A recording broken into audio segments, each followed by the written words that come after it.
Desde Canadá en español, llega la información que te conecta con tu comunidad. Esto es RCE Noticias, actualidad, análisis y los hechos más relevantes en un solo lugar. Muy buenas tardes, querida comunidad hispana de Canadá.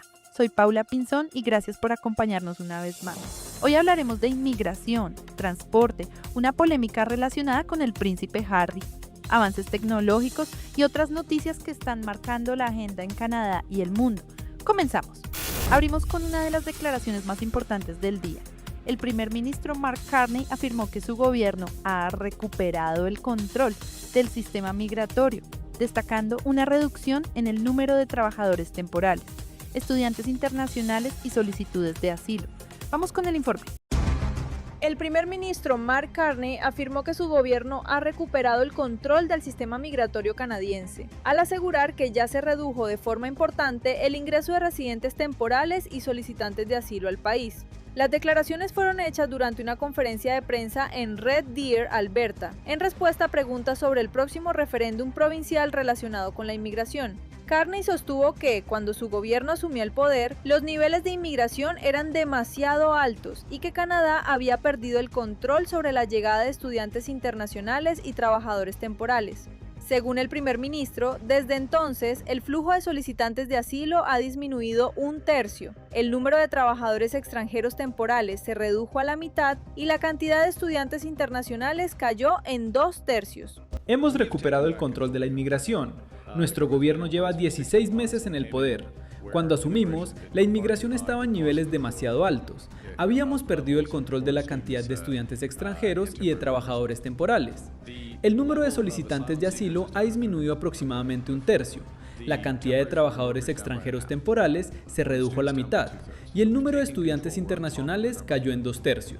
Así que hemos recuperado el control. Tenemos las cifras bajo control. No obstante, reconoció que la inmigración sigue ejerciendo presión sobre el mercado de la vivienda y señaló que existe un argumento sólido para mantener algunos años más de moderación en los niveles de ingreso al país. Añadió que el gobierno federal tiene ahora un mejor control de las cifras y que es momento de dialogar con los primeros ministros provinciales sobre los siguientes pasos en la política migratoria. Las declaraciones se producen en medio de un intenso debate nacional sobre inmigración, el acceso a la vivienda y la disponibilidad de servicios públicos, temas que continúan ocupando un lugar central en la agenda política canadiense.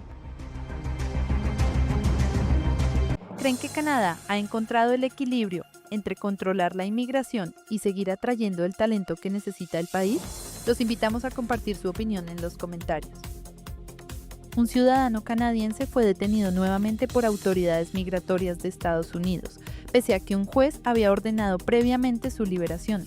El caso ha reavivado el debate sobre los procedimientos de inmigración y detención en territorio estadounidense. Vamos con más información.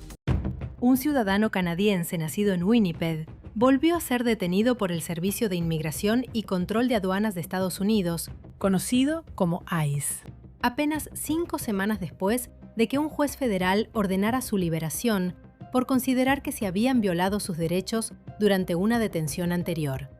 Se trata de Clayton Herman, quien permaneció 8 meses bajo custodia migratoria entre octubre de 2025 y junio de este año. En ese momento, un juez determinó que ICE lo mantuvo detenido sin darle la oportunidad de impugnar las razones de su arresto, lo que vulneró su derecho al debido proceso. Sin embargo, Herman fue arrestado nuevamente durante una revisión rutinaria con las autoridades migratorias. Según explicó, todo se originó porque un documento relacionado con la apelación de su orden de deportación llegó tarde por un retraso en el servicio postal, pese a que fue enviado por correo prioritario dentro del plazo previsto. Aunque Herman ingresó legalmente a Estados Unidos hace unos 20 años, permaneció en el país más tiempo del permitido por su visa. Desde 2022, acudía regularmente a presentarse ante ICE mientras su caso era analizado por los tribunales. Ahora, el canadiense espera ser deportado, pero asegura que también enfrenta demoras para obtener los documentos necesarios que permitan confirmar su ciudadanía y regresar a Canadá. Mientras tanto, continúa detenido en un centro migratorio de California. El Departamento de Asuntos Globales de Canadá confirmó que conoce varios casos de ciudadanos canadienses detenidos por ICE y señaló que sus funcionarios consulares intentan facilitar el regreso de los afectados cuando corresponde. Entretanto, ICE no respondió a las solicitudes de comentarios sobre este caso.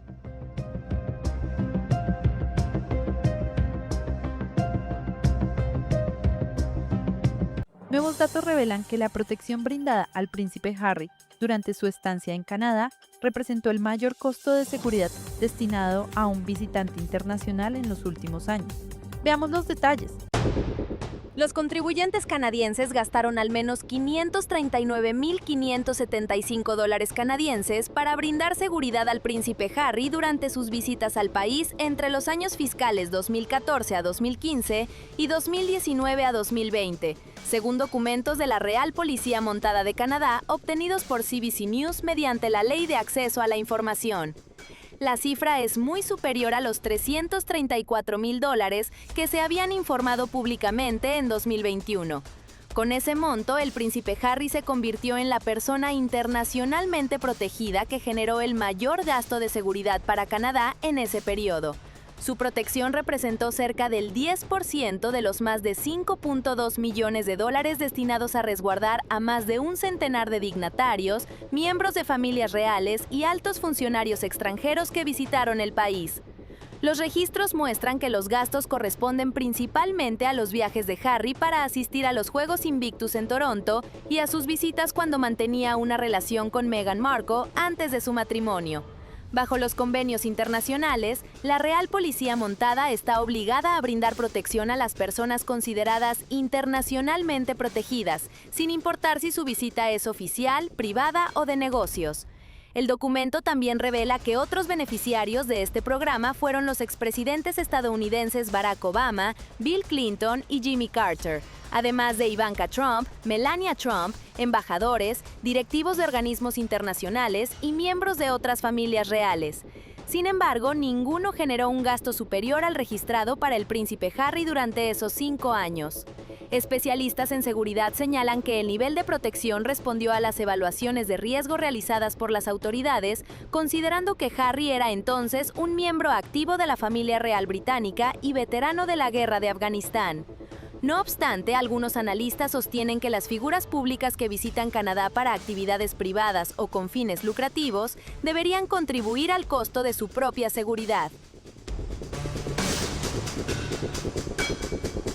Buenas noticias para quienes viajan en tren. El gobierno federal anunció una inversión cercana a $2.000 millones para modernizar los trenes de Via Rail, con el objetivo de mejorar la experiencia de los pasajeros y renovar parte de la infraestructura ferroviaria. Continuamos. El gobierno federal anunció una inversión de $1.950 millones canadienses para renovar parte de la flota de Via Rail y fortalecer la industria ferroviaria del país. El proyecto contempla $1.600 millones para adquirir 45 nuevas locomotoras híbridas y $357 millones para construir una nueva planta de ensamblaje y mantenimiento en Montreal. Las locomotoras serán fabricadas por la empresa suiza Stadler. Las primeras 9 se construirán en España, mientras que las 36 restantes serán ensambladas en Canadá, una vez que trabajadores canadienses reciban capacitación por parte de especialistas españoles. Será la primera vez en más de 25 años que locomotoras de pasajeros para Via Rail se ensamblen en territorio canadiense. Según el gobierno, estos trenes serán los primeros de pasajeros con tecnología híbrida de batería y diésel en América del Norte. Utilizarán baterías fabricadas en Canadá para reducir el consumo de combustible y las emisiones contaminantes, además de mejorar la confiabilidad del servicio. También se estima que el proyecto generará alrededor de 1.200 empleos de tiempo completo en manufactura, construcción, ingeniería y mantenimiento. Las nuevas locomotoras reemplazarán la flota que opera en las rutas de larga distancia, regionales y remotas de Via Rail en todo el país, con excepción del corredor Quebec-Windsor, que ya cuenta con trenes más modernos y donde se desarrolla el futuro proyecto ferroviario de alta velocidad ALTO. El anuncio llega después de que la Auditoría General de Canadá señalara que Via Rail debe mejorar su puntualidad y confiabilidad. El ministro de Transporte, Stephen McKinnon, afirmó que la nueva flota permitirá ofrecer un servicio más estable y atractivo para los pasajeros, aunque reconoció que parte de los retrasos también se deben a que muchos trenes de pasajeros comparten las vías con trenes de carga. Las primeras locomotoras entrarán en servicio a partir de 2031. Después de más de 2 décadas, iniciaron los trabajos para descontaminar una antigua planta industrial donde permanecían acumulados miles de litros de salsa de pescado en estado de descomposición. Un problema que durante años generó fuertes olores y preocupación entre los vecinos. Vamos al informe.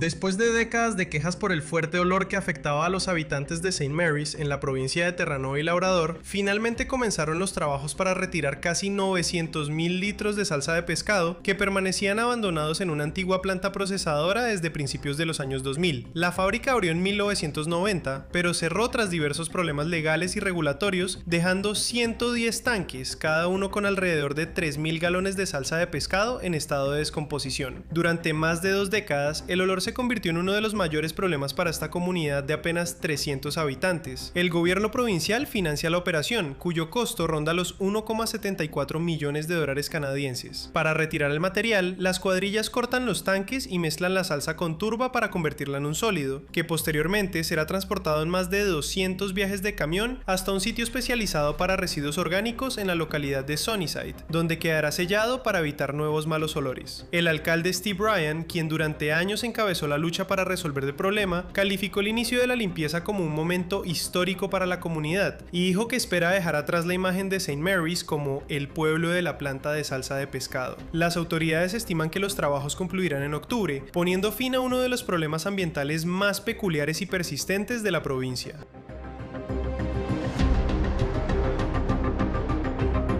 Las autoridades rusas emitieron una orden de búsqueda internacional contra el fundador de Telegram, al acusarlo de presunta complicidad en delitos relacionados con terrorismo. El caso añade un nuevo capítulo a las tensiones entre Moscú y las grandes plataformas digitales. Rusia emitió una orden de búsqueda internacional contra el fundador y jefe de Telegram. Pavel Durov, quien se encuentra en Francia, enfrenta acusaciones de complicidad en terrorismo en el marco de una investigación penal sobre el entrenamiento de jóvenes rusos por parte de los servicios especiales ucranianos. El Servicio Federal de Seguridad acusa a la aplicación de mensajería por no haber eliminado un popular bot de citas que, según las autoridades, Kiev utilizaba para involucrar a hombres rusos en actividades terroristas y de sabotaje. Según el comunicado, 46 ciudadanos de entre 12 y 22 años que utilizaron el bot Leomatch prohibido en Rusia han sido arrestados desde julio del año pasado en diferentes regiones por agredir a miembros de las fuerzas de seguridad y cometer actos contra infraestructuras energéticas y de transporte. Todos ellos fueron contactados a través de esa herramienta tecnológica por agentes de inteligencia ucranianos, que se hacían pasar por chicas jóvenes con el fin de chantajearlos posteriormente. Durov, nacido en Rusia y titular de pasaportes francés y emiratí, fue detenido en 2024 cerca de París al bajar de un avión e imputado en ese país por una serie de delitos relacionados con el crimen organizado. La justicia francesa lo señala en general de no haber tomado medidas contra la difusión de contenidos delictivos en su plataforma de mensajería y le prohibió salir de su territorio sin autorización. La FIFA presentó una propuesta que busca recaudar 4.200 millones de dólares mediante nuevos modelos de financiamiento y alianzas comerciales, una iniciativa que ya genera opiniones divididas en el mundo del fútbol. La FIFA presenta una polémica propuesta para recibir más dinero. Este martes, el ente internacional organizador de las competencias profesionales de fútbol hizo público un plan con el que aspira a conseguir alrededor de 4.200 millones de dólares. En concreto, se busca crear una compañía filial llamada FIFA Forward Enterprise, la cual se encargaría de gestionar los derechos comerciales de la corporación, entre los que se encuentran organizar los eventos FIFA y administrar los derechos de transmisión. El programa de desarrollo de la FIFA por excelencia, que busca incrementar la financiación por federación miembro de 8 millones de dólares a 20 millones de dólares para el ciclo 2027-2030 y aumentarla de manera sostenida ciclo tras ciclo. Dicha financiación se destinaría a las infraestructuras, la formación de entrenadores, las selecciones nacionales, las competiciones, el fútbol base y el fútbol femenino. Un 20% de la nueva empresa sería vendida a inversores privados, según fuentes del diario británico The Times. Una empresa ligada a Josh Kushner, hermano de Jared Kushner, el esposo de una de las hijas de Donald Trump, sería uno de los interesados en adquirir parte del FFE, por lo que la propuesta ha generado fuertes críticas por parte de la UEFA, el ente rector del fútbol europeo y líderes políticos como el primer ministro británico Andy Burnham. El alma y la gobernanza del fútbol no son activos que puedan comercializarse, especialmente sin ninguna transparencia sobre quién obtiene beneficios económicos. Ninguno de nosotros es dueño del fútbol. No le corresponde a la FIFA venderlo. Déjenme decirlo de manera muy directa, el fútbol no pertenece a los inversores, pertenece a la gente que llena las gradas y que está al borde del campo semana tras semana, llueva o haga sol. El organismo dirigido por Gianni Infantino ha precisado que solo continuará con el plan si la mayoría de sus miembros votan a favor y el Consejo Rector aprueba modificaciones reglamentarias requeridas. Actualmente los dueños de los productos de esta entidad son las 211 federaciones repartidas en 6 confederaciones. Speed Fund Tattoo, con sede en Rotterdam, que ofrece tratamientos gratuitos con láser para ayudar a víctimas de violencia de género a borrar tatuajes realizados a la fuerza por sus agresores. Conozcamos esta historia. La neerlandesa Joke hace una mueca de dolor mientras el láser recorre su piel, borrando uno de los 250 tatuajes que su pareja violenta le grabó en el cuerpo y rostro, en todos los lugares donde creía que otro hombre la había tocado.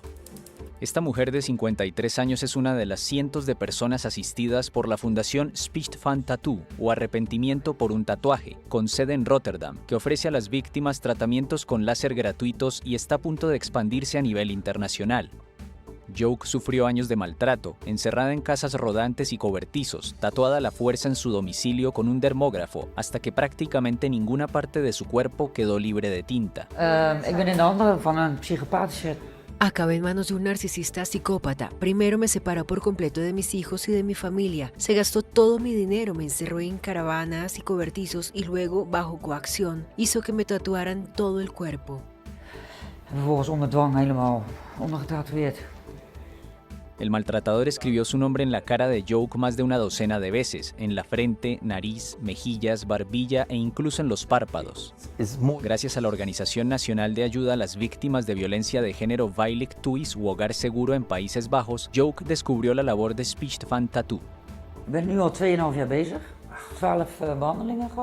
Llevo 2 años y medio con esto, me he hecho 12 sesiones y va a llevar otro año más. Y entonces estaré limpia, es realmente extraño. No te puedes imaginar lo feliz que te hace, yo nunca me lo habría podido imaginar. Durante 1 año y medio, más de 1 año, tuve pensamientos suicidas, no paraba de pensar, no quiero vivir más, ¿y ahora qué? ¿Y cómo entonces? Solo quieres meterte debajo de una piedra, tienes tanta vergüenza. Ja, je wil het liefst onder een steen kruipen. Je schaamt je gewoon. Hoy, gracias al maquillaje, los tatuajes en su rostro apenas se notan y Joke afirma haber recuperado su vida. Bonnie, cuyo nombre fue modificado por la AFP para proteger su identidad, tenía solo 17 años cuando conoció a su expareja, que rápidamente se volvió violento y posesivo. 5 años después, el día de su cumpleaños, la arrastró a un estudio de tatuajes como regalo. Justo encima del pubis le hizo grabar propiedad de, seguido de su nombre. Vooral heel vaak ook naar die tattoo van je moet kijken, want je bent mijn eigendom, ik bepaal wat jij doet. Él decía a menudo, tienes que mirarlo porque eres de mi propiedad, yo decido lo que haces y eso te destruye mentalmente, pero de cara al mundo exterior, alguien así es la pareja perfecta, la pareja más cariñosa que podrías desear porque todo el mundo lo adoraba. Intenté muchas veces señalar ciertas cosas a otras personas y ellas decían, no, eso no puede ser, si él es tan dulce y eso lo hace tan difícil. Nee, dat kan niet, want hij is zo lief en hij is zo... en dat maakt het zo moeilijk. Bonnie sufrió más de 10 años de violencia, de amenazas, tanto de muerte como de secuestro de sus hijos. Cuando su ex empezó a golpear a su hijo, decidió irse. A su juicio, las personas que nunca han vivido una relación así no pueden entender lo difícil que es salir de ella. Detrás de Speed Fund Tattoo hay un carismático matrimonio, Andy y Dex Han, quienes llevan 30 años trabajando en la eliminación de tatuajes. En 2018 decidieron dedicar un día a la semana al voluntariado para borrar los tatuajes impuestos a víctimas de violencia de género u otras formas de coerción. Las intervenciones van desde borrar una inicial en un dedo hasta casos de víctimas de redes de prostitución cuyo proxeneta ha tatuado su nombre en la frente. First they say no, but after a while Primero dicen que no, pero al cabo de un tiempo se vuelven abusivos, verbal o físicamente, y las presionan, y entonces se hacen el tatuaje, pero no con consentimiento. Esos son los casos extremos. Muchas mujeres a las que obligaron a hacerse el tatuaje como prueba de amor, como una especie de propiedad. To take the tattoo as a proof of love, as sort of ownership. Andy estima que las decenas de solicitudes que reciben apenas representan la punta del iceberg. Kilian Tauben, especialista en comportamiento que trabaja para la organización Feilik Tuis, explica que el tatuaje forzado, al igual que otras formas de violencia de género, es difícil de detectar porque las pruebas están ocultas bajo la ropa. Domestic violence on a whole is like La violencia doméstica en su conjunto es un problema que ocurre cada día. Los tatuajes forzados son una forma muy específica de violencia doméstica. No los veo todos los días en la práctica, pero no es algo que no exista, está oculto. Estas personas no están solas y necesitan buscar ayuda si así lo desean. and they need to seek help if they want that. Joe y Bonnie quieren transmitir el mismo mensaje. Hay que huir por más duro que parezca y buscar ayuda porque la vida de cada mujer vale mucho más. Y cerramos con un tema que muchos podrían reconocer. Especialistas advierten sobre el aumento de personas con comportamientos asociados al workaholismo, una adicción al trabajo que puede afectar la salud física, mental y la vida familiar. ¿Cómo identificar las señales? Bueno, se lo contamos enseguida. ¿Cuándo te das cuenta de que eres workahólico? Hoy la adicción al trabajo afecta a millones de personas. Con una cultura organizacional cada vez más enfocada al logro constante, la conexión permanente a los teléfonos inteligentes y entornos corporativos que premian la sobrededicación, esta problemática se hace cada vez más evidente. Pero, ¿qué es exactamente el workaholismo? ¿Qué factores lo fomentan? ¿Se da por rasgos de personalidad o por dinámicas en el entorno laboral? ¿Cómo prevenirlo?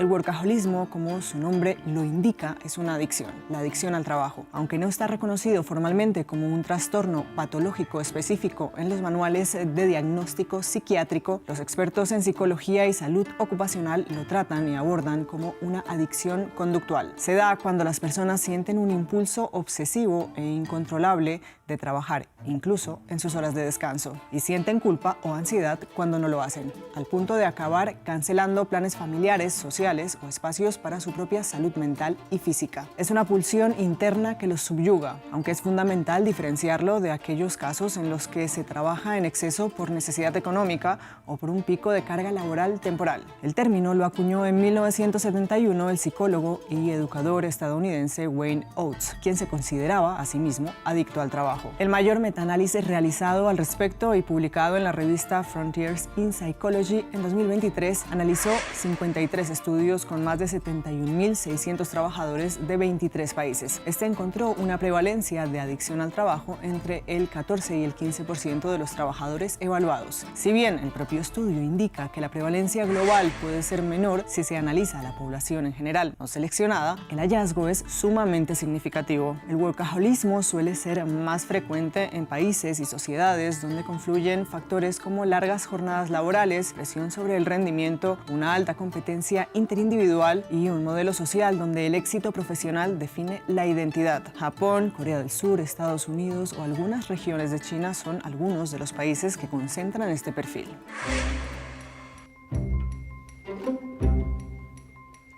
Con frecuencia no es la persona afectada la primera en darse cuenta de que ha desarrollado esta adicción. Suele ser su familia, sus amigos o su pareja. Pero hay muchas señales de alarma. Por ejemplo, cuando la persona piensa de forma incesante en el trabajo en sus tiempos libres, revisa el correo compulsivamente o se siente culpable por tomarse un descanso. También, si no logra desconectarse durante sus vacaciones, contesta mensajes de madrugada o trabaja incluso estando incapacitada por enfermedad.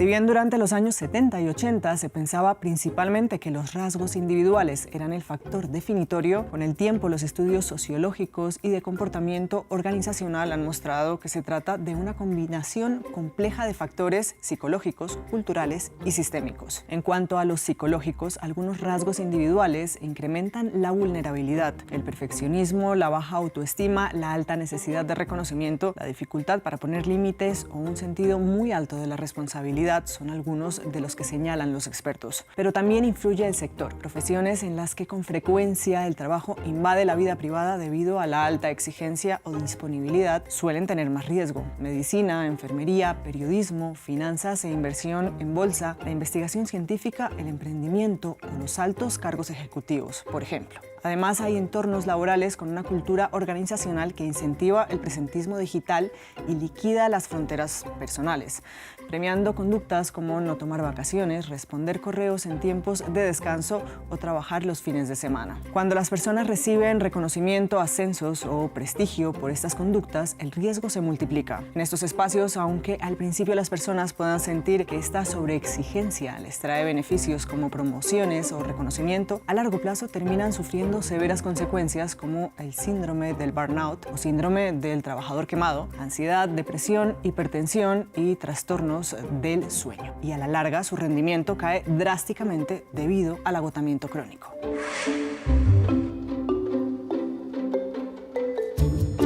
Los expertos indican que las personas pueden prevenir el workaholismo desarrollando hábitos y barreras firmes, como delimitar y respetar de forma estricta los horarios de trabajo y descanso, establecer tiempo protegido para la familia, amigos y aficiones, desactivar las notificaciones laborales en el tiempo libre, trabajar en el manejo del perfeccionismo, aprender a delegar y, en caso de necesitarlo, buscar ayuda psicoterapéutica especializada. En cuanto a las empresas, cada vez hay más conciencia sobre el impacto destructivo del workaholismo en la productividad y el clima laboral. Por ello, en algunas se están fomentando políticas corporativas como promover el tiempo de descanso y desconexión, evaluar a los directivos por indicadores de bienestar del equipo y no solamente por sus resultados de corto plazo, o prohibir la práctica de premiar sistemáticamente las jornadas extendidas. En cuanto a los gobiernos, las políticas públicas se necesitan más que nunca. Algunos países, con Francia como pionero, ya han comenzado a implementar avances legislativos como el reconocimiento formal del derecho a la desconexión digital. Sin embargo, los expertos en salud pública llaman a incorporar explícitamente los riesgos psicosociales como el estrés crónico, el burnout o la adicción al trabajo en las normativas nacionales de riesgos laborales, así como a realizar encuestas periódicas para medir estadísticamente el problema en cada sociedad. ¿Y tú?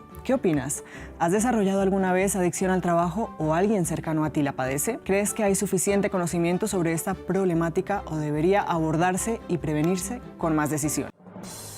Hoy queremos enviar un saludo muy especial para María Fernanda Paredes, en Laval, Quebec.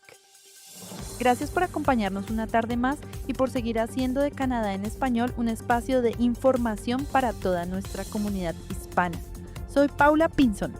Que tengan una excelente noche, muchas bendiciones y nos vemos mañana. Suscríbete, dale like y comparte, porque la información no se detiene y nosotros tampoco. Esto fue RCE Noticias. Mantente informado todos los días con las noticias más relevantes de Canadá y del mundo hispanohablante. Sigue conectado a nuestra programación y no te pierdas las próximas emisiones. Aquí, en Canadá en Español. Hasta la próxima.